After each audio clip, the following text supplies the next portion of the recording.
Hello dear aspirants, if you are preparing for CUET PG BEd सीयूक्यूपी 03 तो ये video आप लोगों के लिए होने वाली है कि आप सभी अगर सोच रहे हो कि इस एग्जाम के लिए प्रिपेयर करना है, इस पेपर कोड के लिए प्रिपेयर करना है और आपने अभी तक अपनी प्रिपरेशन को स्टार्ट नहीं कर रहा है, तो ये वीडियो आप सभी के लिए होने वाली है कि आपको अपनी प्रिपरेशन को कैसे स्टार्ट करना है, या किसी ने अगर स्टार्ट कर भी दिया है तो क्या उनकी स्ट्रैटेजीज होनी चाहिए। तो इस वीडियो को देखने से पहले सभी लोग चैनल को सब्सक्राइब जरूर कर दीजिए एंड इस वीडियो को एंड तक देखना है ताकि आपको कंप्लीट नॉलेज जो है यहाँ पर मिल सके। देखो, अगर हम बात करें किसी भी पेपर कोड की, आप किसी में भी प्रिपरेशन कर रहे हो, स्पेसिफिकली आज हम लोग बीएड के बारे में बात करने वाले हैं। तो बीएड भी हमारी मल्टीपल टाइप्स की है ना। कॉमन बीएड है, ह्यूमैनिटीज है, साइंस है, लैंग्वेज है, मैथमेटिक्स है, ठीक है। तो काफी सारी बीएड है। लेकिन अगर हम बात करें कॉमन बीएड की, तो कॉमन बीएड के अंदर वो सभी स्टूडेंट्स अपीयर होने वाले हैं जो कि अलग अलग स्ट्रीम से कहीं ना कहीं आ रहे हैं।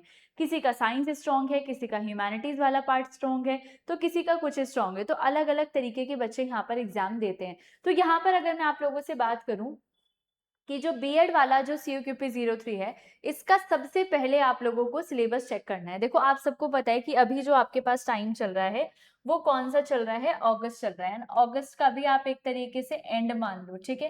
अगस्त एंड चल रहा है आप लोगों का, और आपका जो एग्जाम है वो कब होने वाला है, मार्च में। तो आपके पास क्या है भाई, अगस्त के बाद सितंबर, अक्टूबर, नवंबर, दिसंबर, जनवरी और फरवरी। तो आपके पास 6 महीने हैं। तो आपके पास कितने महीने बचे हैं, सिर्फ आपके पास 6 मंथ्स बचे हैं। तो क्या आप इन 6 मंथ्स में सिलेबस को कवर करके अपना एग्जाम निकाल सकते हो?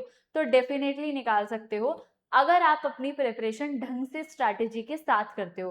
रैंडमली किसी दिन कंसिस्टेंट हो, किसी दिन नहीं हो, तो वो नहीं हो पाएगा। आपको कंसिस्टेंट डेली बेसिस पे रहना पड़ेगा, डिसिप्लिन डेली बेसिस पे रहना पड़ेगा फॉर योर प्रिपरेशन, ठीक है।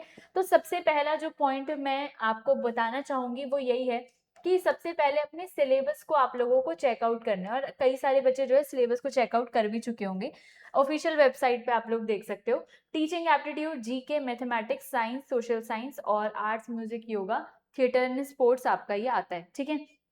अब इसके ऊपर डिटेल सिलेबस की एनालिसिस भी मैंने आप लोगों को करा रखी है। ऑल अबाउट भी बता रखा है, टॉप यूनिवर्सिटीज भी बता रखी है, बीएड स्पेशल एजुकेशन कौन कराता है वो भी बता रखा है। सारी चीजें मैंने वीडियोस में कवर की हुई है, तो आप उनको जो है सर्च करके देख सकते हो, वीडियो सेक्शन में आपको मिल जाएंगी। तो यहाँ पर अगर हम लोग बात करें सिलेबस के अंदर, तो आपको सिलेबस में देखना क्या है। देखो, आपको पता है कि यहाँ पर ये सारी चीजें हैं। अगर कोई बच्चा मैथमेटिक्स से है, जिसने मैथमेटिक्स पढ़ रखी है, तो वो बोलेगा मेरा मैथमेटिक्स स्ट्रॉन्ग है। कोई ह्यूमैनिटीज वाला है तो उसका जीके स्ट्रॉन्ग होगा, सोशल साइंस स्ट्रॉन्ग होगा। कोई साइंस वाला है तो उसका साइंस एंड एनवायरनमेंट स्ट्रॉन्ग होगा। देखो, अगर मैं यहाँ पर आप लोगों से बात करूँ तो हर साल जो है इस पेपर के अंदर इनकी जो वेटेज है कहीं ना कहीं ऊपर नीचे होती है। साइंस की काफी कम है, मैथमेटिक्स की काफी कम हो जाती है, जीके ह्यूमैनिटीज इनकी कहीं ना कहीं थोड़ी सी ज्यादा हो जाती है। तो अलग अलग वेटेज आपकी जो है हर साल देखने को मिलती है। बहुत ज्यादा अप डाउन नहीं मिलेगा, लेकिन यस आपको थोड़ा बहुत मिलता है। तो अब इसके अंदर आपको क्या करना है, अगर आप सेल्फ स्टडी करने की सोच रहे हो, अगर आप सेल्फ स्टडी करने की सोच रहे हो, तो आपका जो सिलेबस देखने के बाद नेक्स्ट स्टेप होगा वो ये होगा कि आप लोग इसके बाद जो है अपने पीवाईक्यूज को एनालाइज करो, ठीक है। क्योंकि जब तक आप पीवाईक्यूज को एनालाइज नहीं करोगे तब तक आपको नहीं पता चलेगा कि किस टॉपिक के अंदर, किस यूनिट के अंदर किस कौन कौन से टॉपिक आने वाले हैं।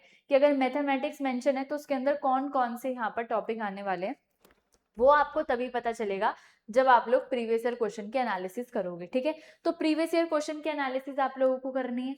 इसके बाद आपको क्या करना है, देखो प्रीवियस ईयर क्वेश्चन की जब आप एनालिसिस कर लोगे तो इससे आपको ये पता चल जाएगा कि टॉपिक क्या है, वेटेज क्या है। अगर आप लोग जो है किसी बैच से प्रिपरेशन कर रहे हो तो आपको प्रीवियस ईयर क्वेश्चन को एनालाइज करने की जरूरत नहीं है। जो टीचर आपको पढ़ा रहा है आपको डायरेक्टली उन लेक्चर्स पे जाना है, ठीक है। तो नेक्स्ट होता है आपका कि कवर करना क्या, सिलेबस को, ठीक है, कवर करना सब्जेक्ट वाइज, ठीक है। सब्जेक्ट वाइज आपको अपना कवर करना है। तो अगर किसी को सेल्फ स्टडी करनी है तो आपको सिलेबस देखने के बाद जितने भी साल तक पेपर हो चुका है आपको प्रीवियस ईयर क्वेश्चन की एनालिसिस सबसे पहला करना है।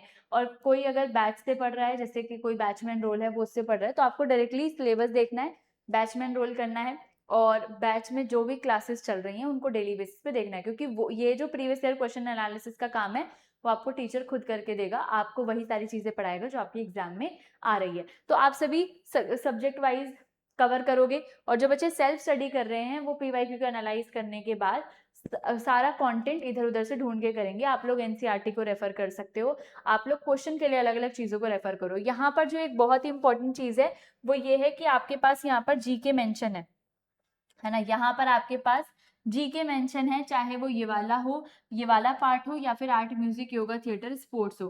तो इसके अंदर जो ये जीके वाला पार्ट है, ये आपको डेली बेसिस पे कवर करना है, थोड़ा-थोड़ा पोर्शन कवर करो। और ये वाला जो है art, music, yoga, theatre, sports, इन सब में ये देख लो कि किसको किस चीज़ में अवार्ड मिला है या किसने क्या चीज़ जो है अलग करी है। ये सारी चीज़ें आपको स्टैटिक जीके वगैरह की कोई बुक अगर आती है तो आप उसमें कर सकते हो, ठीक है? कोई अगर बैच में पढ़ रहा है तो उनको इन चीज़ों की टेंशन लेने की जरूरत नहीं है, टीचर आपको खुद करा देगा। सेल्फ स्टडी वाले बच्चों को मैं बता रही हूँ कि आप सभी स्टैटिक जीके की कोई भी बुक ले सकते हो, उसमें आपको ये सारी चीजें मिल जाएंगी। करंट अफेयर के लिए आपको डेली बेसिस पे न्यूज़पेपर वगैरह में से आपको थोड़ा बहुत देख लेना है, ठीक है? उसके बाद बात करते हैं टीचिंग एप्टीट्यूड, मैथमेटिक्स, साइंस और सोशल साइंस। इन सब के लिए आप एनसीईआरटीज को रेफर कर सकते हो। एनसीईआरटीज के थ्रू आप लोगों को देखना है जो बच्चे सेल्फ स्टडी कर रहे हैं, ठीक है? तो जो बैच में कर रहे हैं वो अपना जो है सब्जेक्ट वाइज कवर करेंगे। एक चीज का टारगेट रखना कि आप अगस्त से लेके मैक्सिमम मैं आपको दिसंबर दे रही हूँ, जिसके अंदर आप अपनी थ्योरी को कंप्लीट कर रहे होंगे, है ना? क्या कर रहे होंगे? अपनी थ्योरी को कंप्लीट कर रहे होंगे, क्योंकि जनवरी और फरवरी आप लोग सिर्फ किसको दोगे? जहां पर आप अपनी रिविजन करोगे, आप अपनी क्वेश्चन प्रैक्टिस करोगे, ठीक है? क्वेश्चन प्रैक्टिस करोगे, मॉक टेस्ट लगाओगे और फिर देखोगे कि आप कितना स्कोर कर रहे हो, कितना जो है कट ऑफ पहले जा चुकी है, कितना हाईएस्ट पहले जा चुका है और आप मॉक टेस्ट में कितना स्कोर कर रहे हो। फिर उसके अंदर से आपको एरर की एनालिसिस करनी है, एरर की एनालिसिस करो और फिर देखो कि आप लोग कहाँ कहाँ पे गलती कर रहे हो। तो जो हमारा आज की वीडियो का टॉपिक था कि आपको स्टार्ट कैसे करनी है प्रिपरेशन, तो मैंने आपको बताया है। सिलेबस को देखने के बाद जो सेल्फ स्टडी वाले बच्चे हैं वो पीवाईक्यू को एनालाइज करेंगे, फिर लेक्चर्स को ढूंढेंगे यूट्यूब पे, अगर आपको मिल जाएगा तो आप लोग देख लो, अदरवाइज बुक्स वगैरह रेफर करो। और अगर नहीं मिलता है तो आप लोग फिर बैच में एनरोल कर लो। बैच में एनरोल करना इज द बेस्ट पार्ट। वहाँ पर आपको इतनी सारी मेहनत नहीं करनी है, आपको जस्ट क्लासेस को देखना शुरू करना है, अपने नोट्स बनाने हैं।